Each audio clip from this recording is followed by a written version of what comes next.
Nombreux sont les mystères, les meurtres non élucidés qui nous entourent, et aujourd'hui je vous retrouve pour parler d'une affaire très particulière. Cette affaire qui débute par la découverte d'un cadavre sur une plage va devenir de plus en plus mystérieuse. Les étiquettes de ses vêtements découpés, aucune pièce d'identité et un étrange message découvert dans une de ses poches, je vous laisse découvrir cette histoire en vidéo.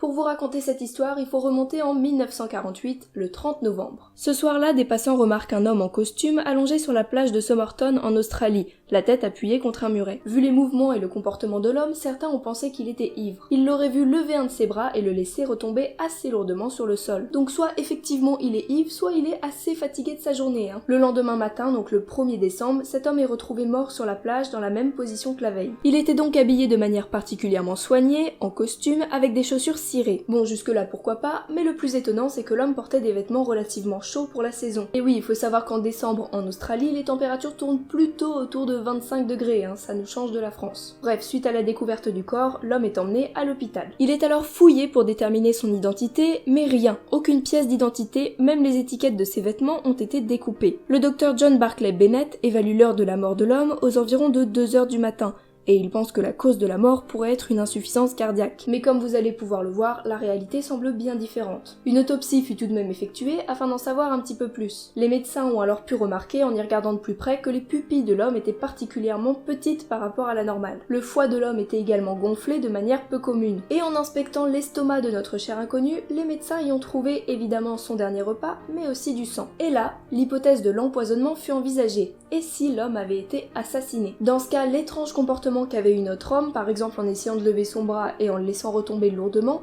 n'était sans doute pas lié à l'alcool, mais plutôt à un poison lent. Suite à cette hypothèse, des tests sanguins furent menés afin de déterminer si oui ou non il avait été assassiné par empoisonnement. Et les résultats sont tombés. On n'a retrouvé aucune trace de poison dans l'organisme de cet homme. Face à cette découverte étonnante, certains continuèrent de penser que l'homme avait pu être empoisonné par un poison peu commun, qui ne laissait aucune trace dans l'organisme. Le crime parfait quoi. Suite à cela, on ne fut jamais réellement sûr de la cause de la mort de cet homme. Mais cette histoire ne s'arrête pas là. Revenez ici, je vous vois partir là. D'autres rebondissements vont rendre le tout encore plus mystérieux. La police continue à ses recherches afin d'identifier l'homme et trouver des personnes qui avaient pu être en lien avec lui. Les empreintes digitales n'étaient pas enregistrées dans leur base de données, et malgré la photo de l'homme qui a été diffusée à grande échelle, personne ne se manifesta. 1 mois et demi plus tard, les pistes que suivait la police s'épuisaient petit à petit, et ne donnaient aucune réponse à leurs questions. Des recherches ont alors été effectuées afin de retrouver des affaires ayant appartenu à la victime. La police chercha alors toutes les valises oubliées, les sacs, les manteaux laissés dans les gares, les hôtels, les bureaux des objets trouvés,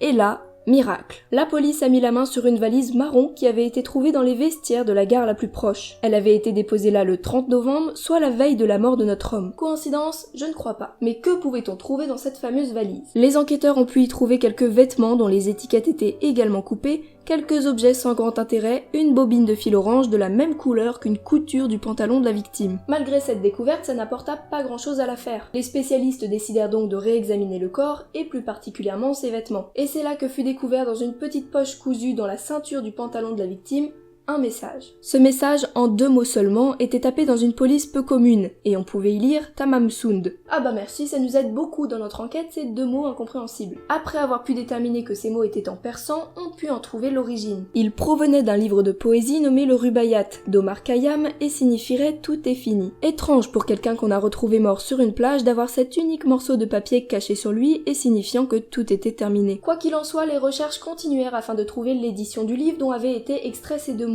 Les bibliothèques furent fouillées, mais c'est finalement un homme qui se présenta au poste de police avec la version du livre tant recherché. Quelques mois plus tôt, en décembre, il avait garé sa voiture non loin de la plage où avait été découvert le corps. Il l'avait visiblement laissée ouverte et à son retour, ce livre avait été jeté sur sa banquette arrière. Il l'avait alors conservé jusqu'à ce qu'il entende parler de cette affaire via la presse. Et effectivement, il manquait sur la dernière page de ce livre les 2 mots trouvés dans la poche secrète de la victime. L'hypothèse du suicide fut alors envisagée à ce moment, puisque le livre disait qu'il fallait profiter de la vie et ne pas regretter la mort. Les 2 mots retrouvés dans la poche de la victime signifiant « tout est fini » corroborent un petit peu cette hypothèse. Le plus étrange reste encore à venir, bien que cette histoire soit déjà pas mal farfelue. Au dos de ce fameux livre trouvé sur la banquette banquette arrière de la voiture, on pouvait y lire 5 lignes de lettres, dont l'une était barrée, comme si celui qui les avait écrites s'était trompé à cet endroit. Ce serait apparemment un code, une sorte de message codé.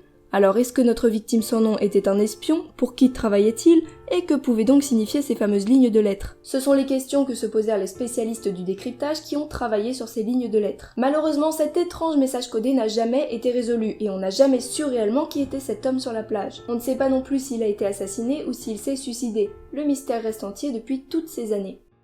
Et voilà, c'est déjà la fin de cette vidéo sur ce fameux message codé qui n'a jamais été résolu. J'espère que ça vous aura plu et que ça aura quelque peu attisé votre curiosité. Si c'est le cas, vous pouvez toujours laisser un petit pouce de type positif et vous abonner si ce n'est pas déjà fait. Quant à moi, je vous dis à très vite pour une prochaine vidéo et d'ici là, portez-vous bien.